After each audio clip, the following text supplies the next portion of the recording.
Vamos a empezar por aquí. No, de todas las cosas que hacemos es la que más se conoce internacionalmente, y creo que es por el cambio diametral, porque pasamos de ser literalmente el país más peligroso de todo el mundo, más peligroso que Irak, más peligroso que Siria, más peligroso que Haití. El Salvador es más peligroso que todos esos países.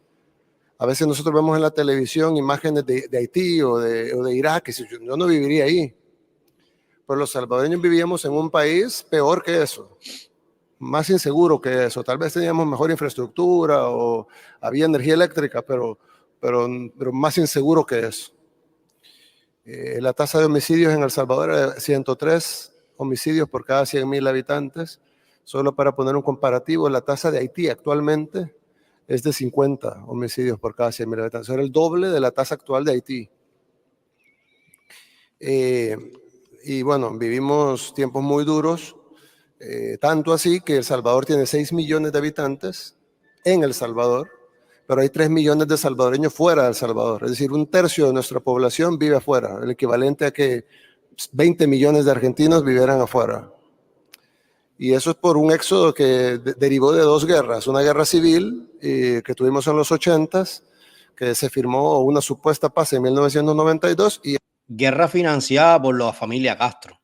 Que no se olvide eso, que los Castro entrenaban salvadoreños en Cuba para que fueran allí a matar salvadoreños. Esa supuesta paz derivó en la guerra social que terminó hace un poco gracias al trabajo de nuestro gabinete de seguridad, del cual aquí solo tenemos al ministro, no solo, pues tenemos al ministro de seguridad, pero pues falta otras personas que han sido claves para esto, como el ministro de la defensa. Falleció nuestro director de la policía, quien ha sido un elemento importantísimo con la consecución de este gran logro, y otros elementos también, el fiscal, bueno, la asamblea ha sido clave. La asamblea legislativa es el equivalente al Congreso, digamos. Ahí es unicameral. Y la verdad es que nosotros hicimos un plan, desde que llegamos, hicimos un plan de 7 fases para erradicar la inseguridad. El primer plan era tomar control de las cárceles, desplegar al ejército junto a la policía. El segundo plan fue llevar oportunidades a los jóvenes, invertir en las comunidades. La tercera fase del plan fue equipar con tecnología a las fuerzas de seguridad, darles todo lo necesario para poder luchar contra el crimen. La cuarta fase del plan fue duplicar el ejército para tener suficientes tropas para ir tras los criminales. La quinta parte del plan fue entrar en los territorios. Y bueno, estábamos en esa etapa cuando las pandillas lanzaron una contraofensiva y empezaron a matar casi a cualquiera que tenían a la par. En 3 días nos pusieron 82 homicidios en 3 días. Para una población de El Salvador, solo multiplíquenlo por 10, serían 820 homicidios en 3 días aquí en Argentina, el equivalente. Y entonces tuvimos que lanzar una total ofensiva contra las pandillas. No estábamos preparados al 100%, porque no habíamos llegado a las 7 fases, pero ya estábamos preparados un 80%. El problema era que el Estado tiene más responsabilidad que los delincuentes. Entonces nosotros habíamos identificado, no nuestro gobierno, gobiernos anteriores habían identificado que habían 70,000 pandilleros, más o menos. Y nosotros teníamos entonces 70,000 objetivos. Pero ellos no tenían únicamente de objetivos a las fuerzas de seguridad, sino que ellos podían atacar a la abuelita que iba pasando en la calle, al niño, a cualquiera. Incluso ellos podían matar a su abuelita y no iba a salir pandillero asesina a su abuela, sino que iba a salir mujer anciana de tercera edad, persona acribillada por pandillero. Nosotros tenemos la obligación de proteger a su abuela también. Entonces nosotros teníamos 70,000 objetivos y ellos tenían 6 millones. Nosotros calculábamos que ellos podían emprender un contraataque Y si cada uno de los 70.000 miembros asesinaba a una persona, eso sería 70.000 homicidios. Algo hubiera sido... Si de cada 10 solo uno cumple la orden, eso hubiera sido 7.000 homicidios. Entonces tuvimos que actuar rápido, decidido, y darle todo el apoyo jurídico, las herramientas legales a la policía y al ejército para poder hacer su trabajo.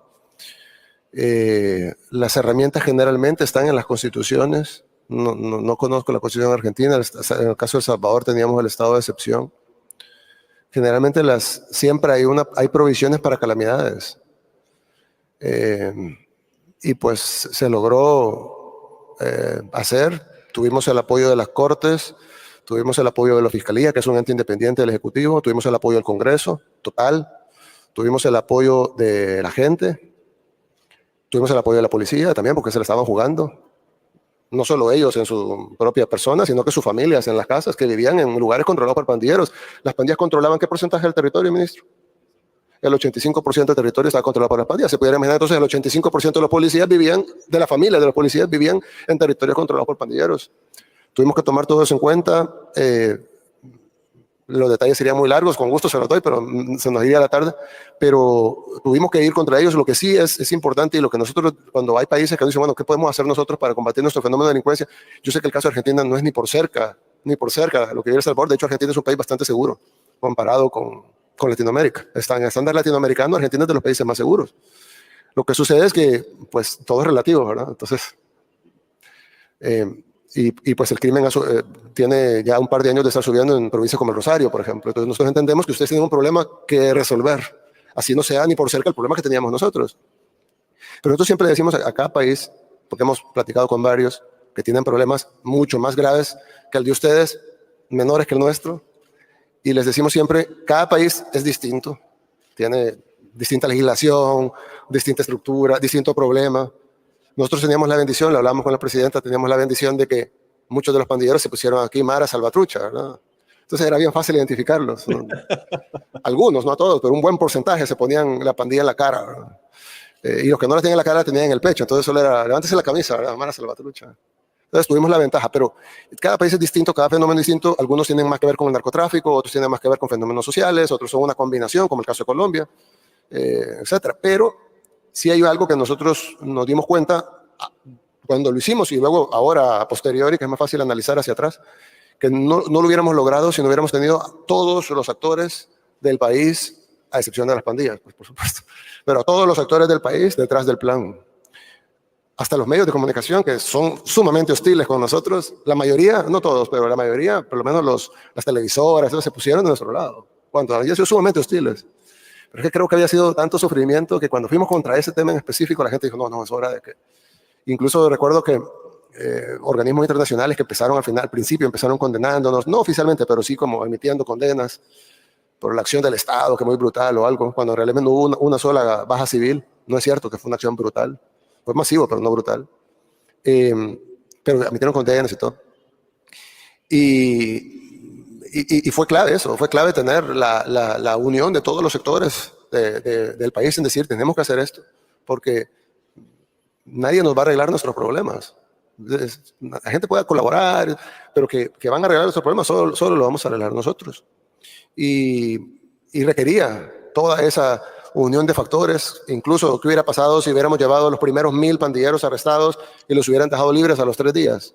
Ya luego la policía dice, yo no voy a arrestar a nadie. Es decir, tener el apoyo de completo de la sociedad fue clave para poder solventar el problema. Y ahora, visto hacia atrás, creo que, como le decimos a todos los países, independientemente de las realidades de cada país, que son distintas y cada plan pues, debe ser ad hoc a su realidad, debe de contar con un apoyo consensuado de todos los sectores, porque si no, va a entrar por aquí y va a salir por allá, ¿verdad? Tiene que tener el apoyo hasta de los que manejan las prisiones, porque si no, de ahí mismo va a controlar el crimen. Es decir, tiene que ser una cosa totalmente integral.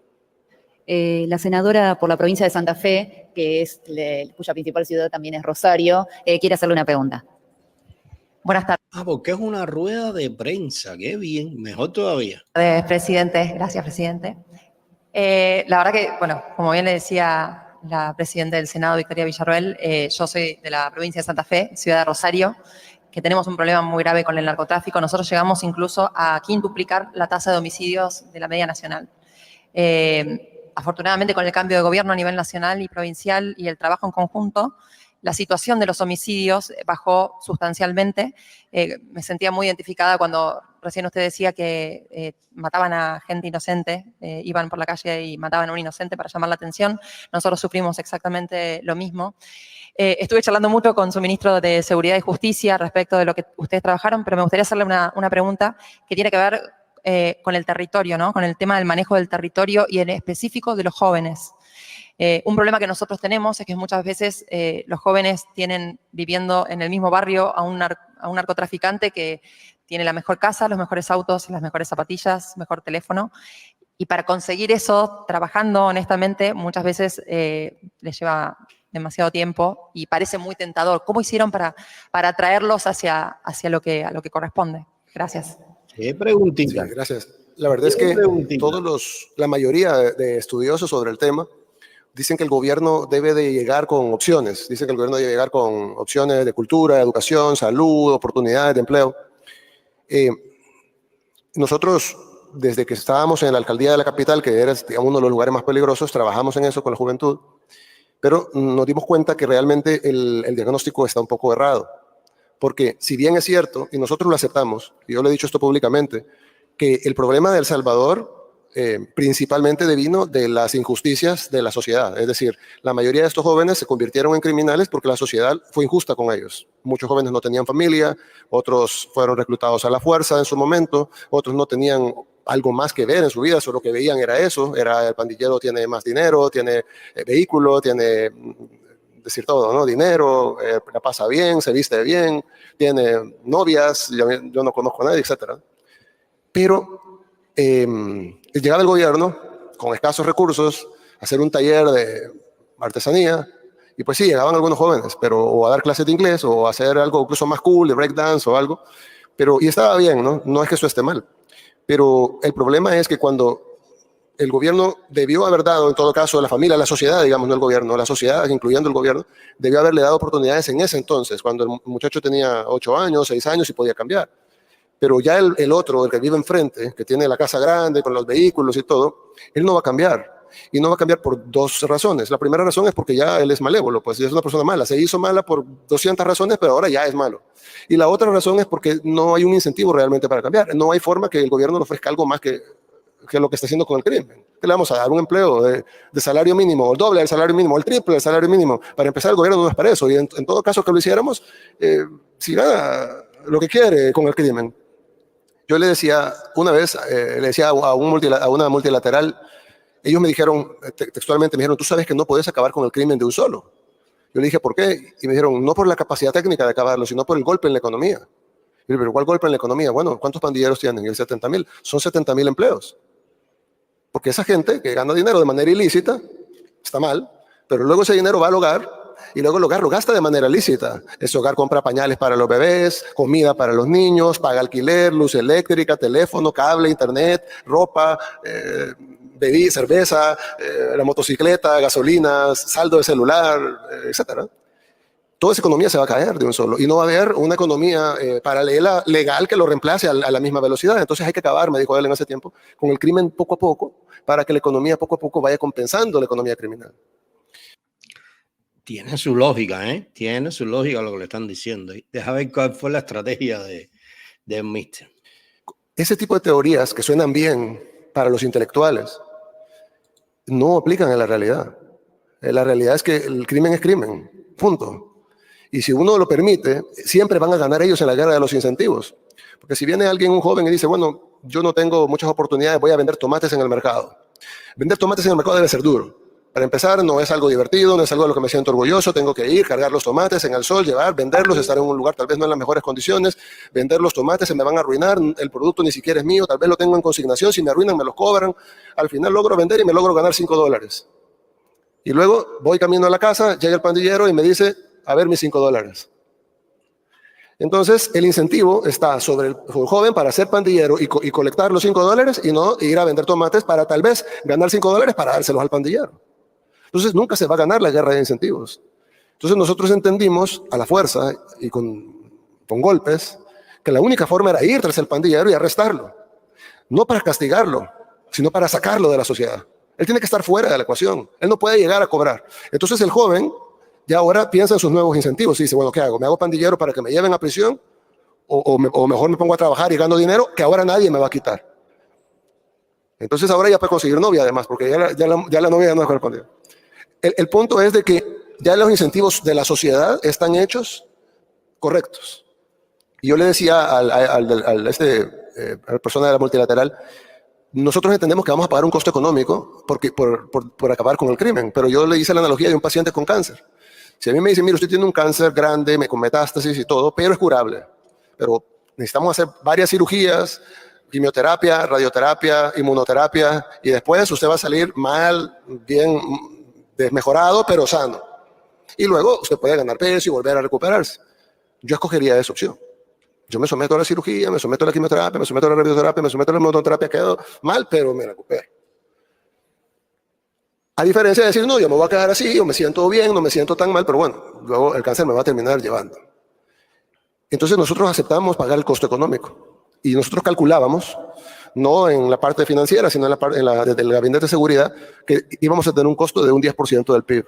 Sí, iba a caer nuestro PIB 10% para acabar con la delincuencia. Nuestro PIB no cayó 10%, subió 3.5%. Algunos dicen que la teoría de la multilateral estaba mal, otros dicen que sí caímos 10, pero que también se compensó con lo bueno. Correcto. Entonces, yo creo que sí, el Estado y la sociedad y la familia y la comunidad tienen mucha responsabilidad sobre educar a los jóvenes para que no sean delincuentes en el futuro. Pero el que ya es delincuente, ya violó, ya mató, ya cortó 3 cabezas, primero es difícil que se vaya a reinsertar y luego, aún así se reinserte, pues yo no me la jugaría a dejarlo en la calle. Es decir, yo soy una persona creyente, creo que Dios puede perdonar a todos. Sé que si él se arrepiente y pide perdón, va a ir al cielo como cualquier otro pecador, pero eso le compete a Dios. Aquí en la tierra tiene que estar en prisión, porque lastimosamente ya le confiamos que anduviera en la calle y cortó 3 cabezas. No podemos validar que corte otra cabeza más. Tenemos que dejarlo en prisión y al final funcionó. Funcionó tanto para sacar a los criminales de prisión como para quitar el incentivo a los jóvenes de decir, yo no quiero hacer eso porque voy a terminar en prisión. No, realmente me ha dejado sin palabras, la verdad. Es que fueron incluso, innovaron, la verdad. Fueron contra las teorías. Fueron contra la teoría. Bueno, es que la teoría no estaba dando resultados a ese nivel de criminalidad que había ahí en El Salvador. No les estaba dando resultados y fueron, mira, a cortar el más de raíz, directo por los pandilleros, a construir prisiones y coger pandilleros y condenarlos a prisión de por vida. Es decir, te voy a poner la elección o eres una persona, eres un ciudadano y aportas a la sociedad, te comportas como tal, o le das para la prisión. Yo creo que hay gente que no apoyaron estas medidas, pero mira, de alguna manera yo creo que tuvieron buen resultado. Es que El Salvador era un infierno y de alguna manera había que tomar medidas con estos delincuentes que es que jugaban con la vida de las personas, asesinaban personas como si aquello fuera un deporte. Y de alguna manera este señor, le guste a uno o no le guste, le ha cambiado la cara al Salvador y le ha cambiado la cara a la vida del Salvador. Yo creo que esa parte hay que reconocérsela. Hay algunos que lo llaman dictador, pero bueno, de momento no parece. Vamos a ver. De momento, mira, hay que darle las gracias por la cantidad de vidas que han salvado. Condenando a todos los delincuentes, eso. Y como bien dice él, una parte le hicieron el trabajo fácil porque esta gente campeaban tanto por ahí, por El Salvador. Mira hasta dónde va la impunidad, que se tatuaban casi todo el rostro.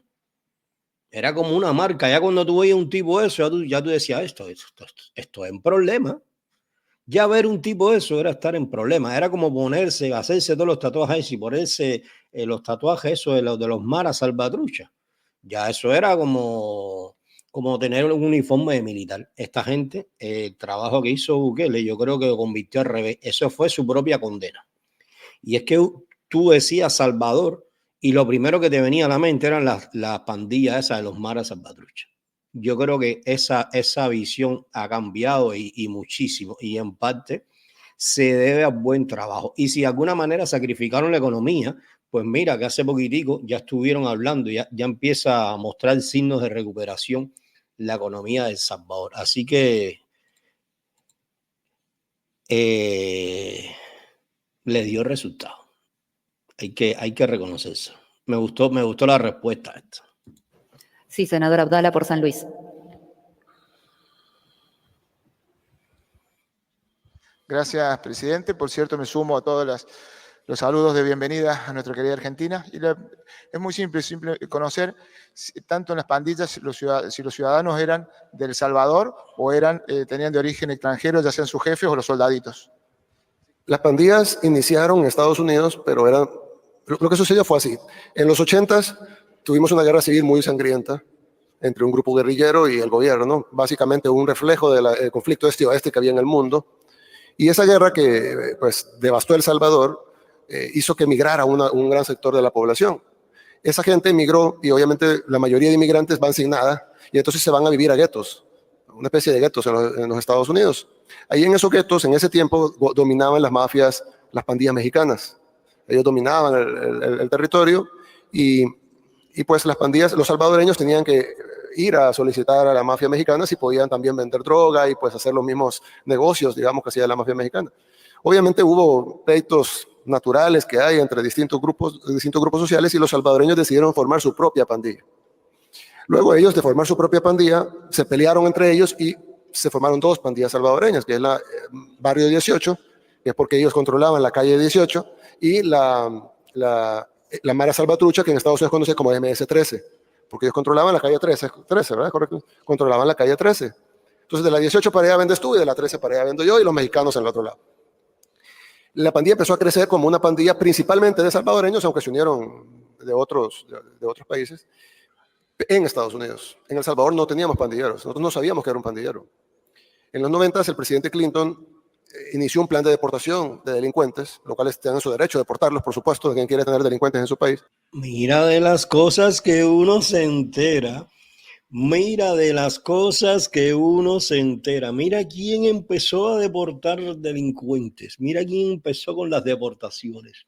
Clinton. Ay, mi madre. Dice Víctor Cortés que cómplices. Déjame decir, güey, de las cosas que uno se entera, ¿ves? Porque hay veces hay que ver todo esto. Pero no le avisaron al gobierno salvadoreño, aquí le enviamos estos delincuentes para que ustedes los metan a prisión, sino que solo los subieron en aviones y los mandaron para El Salvador. Entonces en El Salvador empezaron a llegar estos muchachos que, digamos, se vestían digamos, un poco distinto, que se pudiera confundir con un rapero, pues no necesariamente tiene que ser un delincuente, era la moda en los 90s. Entonces, pues llegaban a las comunidades con ropa extrovertida, hablando inglés, con zapatos caros, etcétera, y entonces pues los jóvenes los veían como dioses, ¿no? Y entonces se empezaron a formar las pandillas en El Salvador. Cuando en El Salvador se empezó a ver el fenómeno, yo era un niño, pues, pero lo recuerdo bien, cuando se empezó a ver el fenómeno de las pandillas, se empezó a ver más como un fenómeno como interesante, como miren, se están formando pandillas como las de Estados Unidos aquí en El Salvador, tenían pleitos entre ellos, pero no terminaba en gran cosa, sí, habían algunos asaltos y algo, pero se veía como algo pequeñito, pues, como una pandilla juvenil ahí haciendo sus travesuras. En ese momento, justo a la par, será coincidencia o diseño, depende si queremos pensar en conspiración o simplemente las casualidades de la vida, empiezan a promoverse en Latinoamérica las leyes del menor infractor. Coincidentalmente, la mayoría de pandilleros eran menores. Y todos los reclutas, el 100% eran menores. Ellos reclutaban gente de 12 a 18 años. Entonces, todos los reclutas eran impunes ante la ley. No se podían arrestar. Y entonces se hizo la ley del menor infractor justo cuando empezaron a crecer las pandillas. En 4 años, las pandillas tenían controlado las comunidades populosas de El Salvador y empezaban ya a matar, a cobrar extorsión, a vender drogas, se empezaron a convertir en algo malo. El gobierno, recuerdo bien, ¿cuántos pandilleros habían cuando se lanzó el plan Mano Dura de Paco Flores? Habían 3,000 pandilleros en El Salvador cuando el gobierno ya lo vio como un problema y el gobierno lanzó un plan que se llama Plan Mano Dura. Era básicamente vamos a ir a golpear a los pandilleros. Eran 3,000. Pues obviamente no funcionó, vinieron otros gobiernos con otros planes que tampoco funcionaron. Ya para el 2011 habían 70,000 pandilleros y controlaban el 85% del territorio, a tal punto que el gobierno, patrocinado, auspiciado por la OEA, por la Organización de Estados Americanos, hicieron una tregua con las pandillas. Se sentaron en una mesa con los líderes pandilleros, en televisión, en vivo, todo esto está con el secretario general de la OEA en ese tiempo, Insulza, y firmaron documentos y les dieron legitimidad. Las pandilleras entregaron armas, eran las más viejas, ¿verdad? Entregaron unas armas y todo, se les dio legitimidad, se les dio beneficios, se les permitía hacer fiestas en las cárceles, se les llevaba prostitutas, drogas, se les dejaba salir a los líderes de las cárceles, regresar a la cárcel, pero podían salir. Y se hicieron unos acuerdos, se bajaron un poco los homicidios durante el tiempo de la tregua, pero a cambio de que controlaran todo. Empezaron a pedir más extorsión, la gente tenía que empezar a pagar más y las pandillas ahí efectivamente tomaron el control del país. Cuando la tregua termina, porque se volvió insostenible, las pandillas entonces desencadenaron lo que hizo que el país se volviera el país más peligroso del mundo. No lo era todavía, se volvió ahí, porque las pandillas no aceptaron que se les quitara el poder que se les había dado. Y pues desencadenaron esa guerra que terminó con nuestra contraofensiva hacia ellos. Entonces, para responder en corto, la mayoría son salvadoreños. Hay hondureños, hay guatemaltecos, hay estadounidenses, pero la mayoría son salvadoreños. Son pandillas que nacieron en Estados Unidos, es una cultura, una subcultura muy común en los Estados Unidos, ellos lo tienen allá, de puertorriqueños, de venezolanos, tienen el tren de Aragua, sí, allá es muy famoso esto. Y aquí en El Salvador, pues, nosotros en El Salvador, perdón, tenemos mayoritariamente son salvadoreños, sin embargo sus órdenes vienen muchas veces de Estados Unidos. Hay liderazgo, hay tres liderazgos, el liderazgo de los Estados Unidos, el liderazgo de la cárcel y el liderazgo de la calle. Entonces, la mayoría son salvadoreños, pero es un fenómeno de una subcultura estadounidense que se ha expandido fuertemente en casi todo el mundo. Es decir, lo vemos en Ecuador, tenemos Latin Kings, es decir, es común. Y siempre, casi siempre, o bueno, siempre, terminan en narcotráfico. Probablemente porque los narcotraficantes los ven como soldados, como, bueno, son bastantes, tienen estructura, tienen organización, tienen jerarquía, pues vamos a ocuparlos para que distribuyan el producto. Y entonces se vuelven narcotraficantes y terminan controlando. Las pandillas en El Salvador controlaban el 100% del narcomenudeo. Entonces ya se vuelven un brazo del narcotráfico y el narcotráfico les permite acceso a dinero, acceso a armas, acceso a información, acceso a inteligencia, la posibilidad de atacar al gobierno con golpes más fuertes de lo que ellos pudieran hacer por sí mismos. Entonces, en nuestro caso, son salvadoreños, pero el fenómeno viene de una subcultura de Estados Unidos que se ha desplegado por lo menos Europa y las Américas.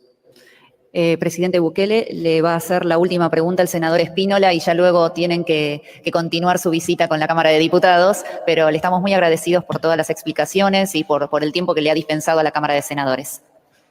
Gracias, bienvenido, presidente de la Argentina. Voy a ser breve porque indudablemente el tiempo se le va a cortar. Pues estaría bueno sentarnos con Bukele y de la misma manera que él se ingeniaron un plan para eliminar a todos estos pandilleros, que nos sugiriera a nosotros los cubanos un plan, ¿no? No creo que sea tan complicado, ¿no? Porque no es lo mismo quitarte de arriba 70.000 pandilleros que quitando de arriba 15 ratas comunistas que son las que dirigen el buró político, que nos diera, no sé, un plan a seguir, a ver de qué manera, o sea, tú sabes, nos quitamos a las ratas estas comunistas que tienen controlado nuestro país. Oye, si liberó a su país de las pandillas, que nos dé que nos dé una idea, una sugerencia, a ver de qué manera nosotros podemos eliminar de nuestro país la plaga del comunismo, pues mira, se lo agradeceríamos. Pipo, es más, pregúntale eso de mi parte ahí. A ver qué le vas a preguntar. Usted habló de los incentivos, ¿cierto? Habló de su plan y sus etapas que tenía para poder concretar este objetivo, este problema que tenían de inseguridad que la sociedad reclamaba y tuvo todo el apoyo. ¿Cuáles son los pasos siguientes que usted tiene como plan de gobierno? Logró ese objetivo que no era fácil y había que tomar la decisión y había que avanzar para terminar con el tema de las pandillas. Pero ahora viene otra etapa difícil, me imagino, ¿no? Tiene un incentivo que está claro, los jóvenes no van a querer ser más pandilleros porque van a terminar presos. Es un incentivo que no lo tienen que hacer porque terminan presos.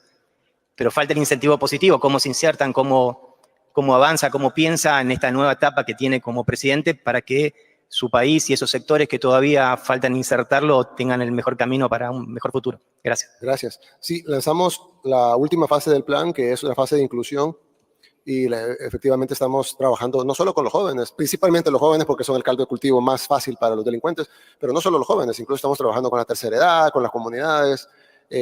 Hicimos una nueva institución de gobierno que vela precisamente por la inclusión de las comunidades más afectadas, otroramente por por la delincuencia para que no vuelva a pasar y que en 20 años no venga otro gobierno y tenga que hacer otra ofensiva contra las nuevas pandillas o como se llamen en ese entonces. Esto no sé si lo vieron pasar, pero esto fue un mensaje bien clarito.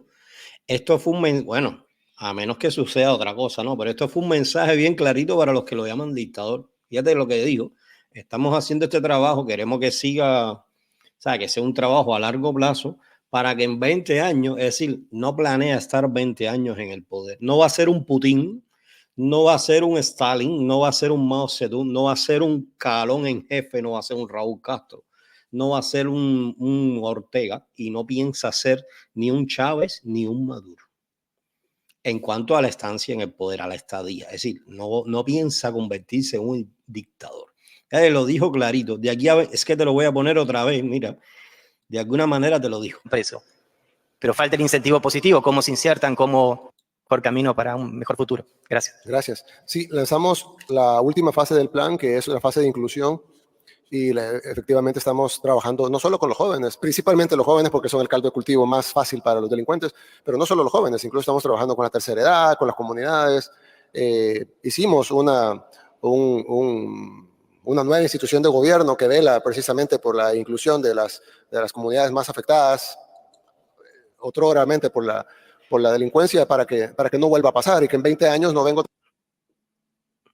otro gobierno y tenga que hacer otra ofensiva contra las nuevas pandillas o como se llamen en ese entonces. Entonces sí estamos tratando de prevenirlo. Hemos invertido mucho en educación, en salud. Ahorita nuestro enfoque principal en este periodo presidencial será la economía. Ya tenemos frutos muy fuertes en turismo, que obviamente deviene directo de la misma seguridad, pero el turismo se ha incrementado en 168%, cifras de la ONU. La construcción está sobre recalentada, todavía hay desempleo en muchas áreas, pero en la construcción no. En la construcción incluso tenemos que importar trabajadores de Honduras y de Nicaragua porque ya no hay albañiles, soldadores, trabajadores de la construcción salvadoreños, ya todos los que existen están contratados. No tenemos suficientes trabajadores en la agricultura, ya no hay desempleo en agricultura, no hay desempleo en construcción, no hay desempleo en turismo.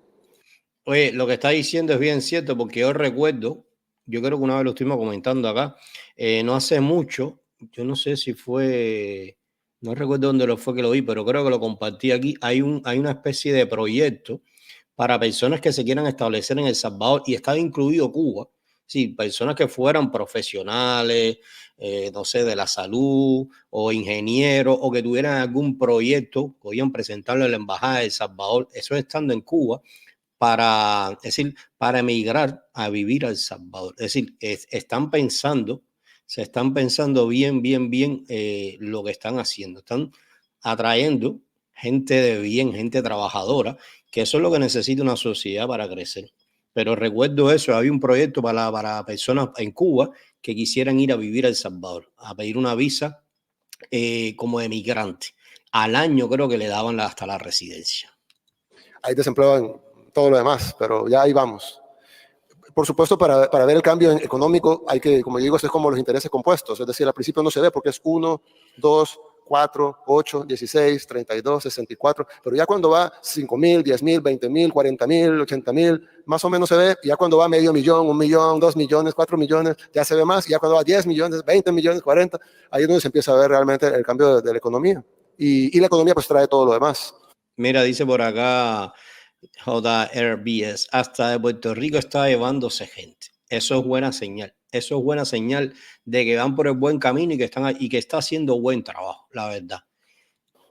O trae, digamos, recursos para poder hacer mejores escuelas, mejores hospitales, mejor infraestructura pública que a la vez es productiva, porque pues una cosa se hace energía con la otra. Una calle sirve para ir a la escuela, sirve para ir a la playa, pero también sirve para ir al trabajo. Entonces, ir reconstruyendo nuestro país, quitando las burocracias innecesarias, reduciendo la grasa del Estado, pero potenciando la inversión pública, tratando de dejar de gastar menos y invertir más, y tratar de que el país en sí, porque obviamente los proyectos directos a la juventud funcionan, los hacemos, de hecho el mismo gobierno tiene proyectos de skate, de breakdance, de hip hop, de graffiti, de todo eso. Y tenemos un concierto en unos días, es decir, nosotros le apostamos mucho a la juventud. Pero va a ser insuficiente. No hay forma que el gobierno tenga presupuesto para cambiar a una generación de jóvenes. La única forma de realmente cambiar todo es que la economía que la economía mejore. Una vez la economía mejore, entonces está el incentivo positivo.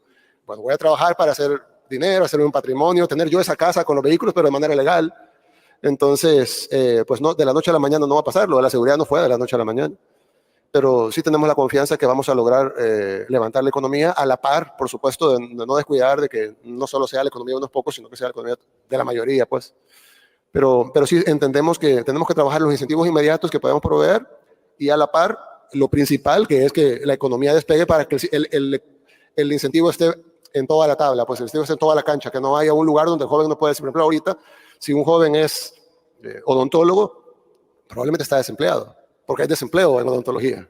Entonces, no es que se va a hacer delincuente, pues, pero necesitamos darle una oportunidad y poner los incentivos correctos. Entonces, sí estamos en el entendido que hemos quitado el incentivo negativo, pero nos falta construir el incentivo positivo. Lo estamos construyendo, no es que vamos a empezar, ya empezamos, pero nos falta todavía para salir y decir, ya construimos el incentivo positivo, nos falta mucho para eso.